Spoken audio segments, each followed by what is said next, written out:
Facebook, TikTok, YouTube, shorts, reel সব জায়গায় হচ্ছে এই প্রোডাক্টটা এখন সবচেয়ে বেশি ভাইরাল।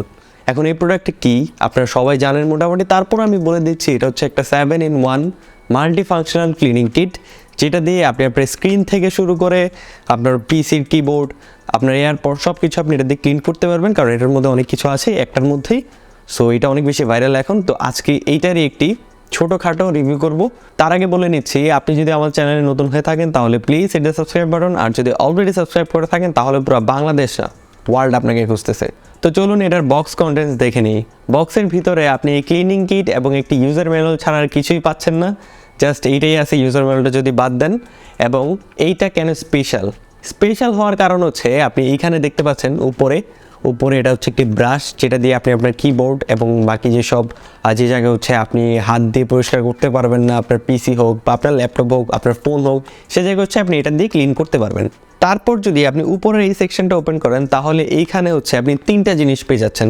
এক হচ্ছে কিবোর্ডের ক্যাপ ওপেনার, মানে যেসব কিবোর্ডের সুইচগুলি আছে সুইচগুলি আপনি এটা প্রেস করে সুইচগুলি আপনি উঠাতে পারবেন এটা দিয়ে।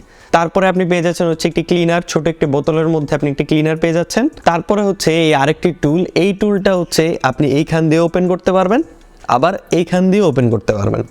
এই টুল দুই দিক দিয়ে ওপেন হয় এবং এই টুলটি দিয়ে আপনি আপনার এয়ারপডস এবং আপনার ফোনের যে স্পিকার গ্রিল, মাইক্রোফোনের যে গ্রিলগুলি আছে ওইগুলি আপনি এটা দিয়ে ক্লিন করতে পারবেন। তো এটা সামনের দিকে যে ম্যাটেরিয়ালটা দেখতে পাচ্ছেন এটা দিয়ে মেনলি ক্লিন করা হয়। আপনার ক্লিনারটি যখন স্প্রে করবেন আপনার ডিসপ্লের মধ্যে তখন এটা দিয়ে এরকম করলে ক্লিন হয়ে যাবে।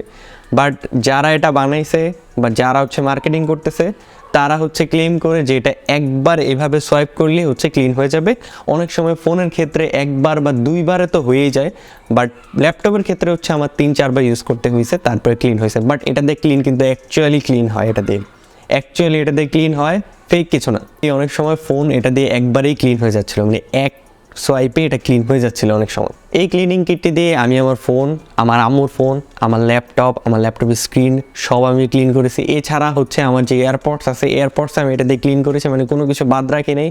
আমার একটা কিবোর্ডও ছিল, কিবোর্ডের যে মানে ক্যাপস ওপেনার আছে কিবোর্ডের ক্যাপস আমি এটা দিয়ে উঠাইছি যে আসলে উঠে নাকি। বাট এইটার যে টুলগুলি আছে সবগুলি মোটামুটি কাজ করছে। একটাও মনে হয় না যে না এটা এটা দিছে এটা কোনো কাজের না, শুধু দেওয়ার জন্য দিয়ে দিছে, কাজের কিছুই না। অ্যাকচুয়ালি সবগুলি কাজের ছিল এবং সবগুলি ভালোভাবে কাজ করছে।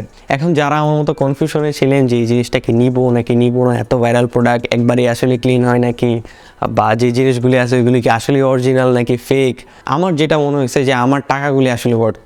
মনে হয় না যে আমি আমার টাকাগুলি পানিতে ঢালছি, এমন কিছুই না। যেহেতু এটা একটা পকেট ডিভাইসের মতো কাজ করে, আমি যখন তখন এটা নিয়ে ক্যারি করতে পারবো, ট্রাভেল করতে পারবো, যেখানে ইচ্ছা সেখানে যেতে পারবো। কারণ এরকম যেহেতু আমি ল্যাপটপ ইউজ করি, সো এই জিনিসটা হচ্ছে আমার জন্য অনেক ইম্পর্টেন্ট একটা জিনিস। কারণ বাহিরে যাই বা যেখানে যাই আমার ল্যাপটপের মধ্যে হচ্ছে ময়লা পড়ে যায়, আবার স্ক্রিনে অনেক সময় ময়লা টয়লা থাকে। তো ওইটা ক্লিন করার জন্য আই থিঙ্ক এটা একটা বেস্ট সলিউশন হবে। শুধু আমার না, যারা এরকম পোর্টেবল জিনিস খুঁজতেছিলেন বা কনফিউশনে ছিলেন যে না এটা আসলে নেওয়া দরকার কিনা, তারা আসলে নিতে পারেন, কারণ এটা আসলে অনেক কাজের জিনিস এবং ডেইলি লাইফে অনেক বেশি কাজে আসবে। তো এই ছিল আজকের একটি ক্লিনিং কিটের ছোটোখাটো রিভিউ। যদি ভিডিওটি ভালো লাগে অবশ্যই আমাদের চ্যানেলে সাবস্ক্রাইব করে দেবেন, আর যদি বেশি ভালো লাগে তাহলে অবশ্যই শেয়ার করে দেবেন। কোনো কোশ্চেন থাকলে নিচে কমেন্ট করে জানাতে পারেন। পরবর্তী কী ভিডিও দেখতে চান সেটাও নিচে কমেন্ট করে জানাতে পারেন। দেখা হচ্ছে নতুন আরেকটি ভিডিওতে, সে পর্যন্ত সবাই ভালো থাকবেন, সুস্থ থাকবেন। আসসালামু আলাইকুম। আর আমাকে যদি কোনো সাজেশন দেওয়ার থাকে সেটাও কমেন্টে দিয়ে দিতে পারেন।